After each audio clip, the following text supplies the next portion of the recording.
In a small town nestled between ancient forests and winding rivers, there stood an old and dilapidated mansion.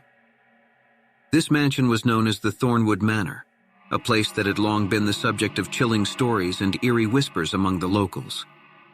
The legend began decades ago, when the manor was inhabited by the enigmatic Thornwood family. The patriarch, Elias Thornwood, was a reclusive man rumored to have an insatiable hunger for power and a fascination with the occult.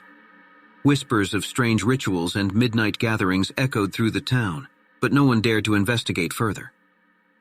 One fateful night, a young woman named Isabelle, filled with a mixture of curiosity and trepidation, ventured into the mansion's overgrown garden. She carried with her a hand mirror, an heirloom passed down through generations.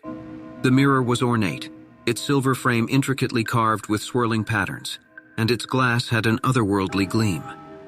Isabelle's heart raced as she entered the mansion, her footsteps echoing through the cavernous hallways. The air was heavy with the scent of old wood and decay.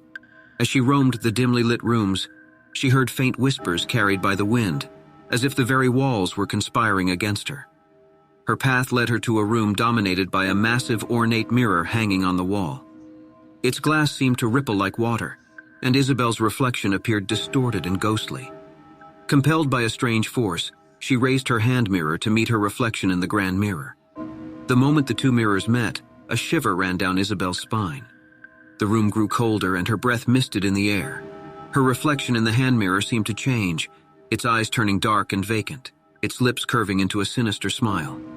And then the reflection spoke, its voice a haunting whisper that seemed to seep into Isabelle's very soul. "Release me, Isabelle. Free me from the confines of this mirror, and I shall grant you unimaginable power." Isabelle's heart pounded in her chest as fear and fascination waged a battle within her. The reflection's promises of power echoed in her mind, tempting her to heed its call. But deep down, a voice of reason warned her of the darkness that lay ahead. In a moment of courage, Isabelle backed away from the mirror. She turned and fled the mansion, the echoes of her footsteps chased by the whispers that seemed to taunt and plead simultaneously. She reached the garden and hurled the hand mirror against a stone, shattering it into 1,000 pieces. Legend has it that as the mirror shattered, a mournful wail echoed through the night air, carrying the remnants of Elias Thornwood's spirit with it. The Thornwood Manor crumbled into ruins soon after, the darkness within unable to hold its grip without its master.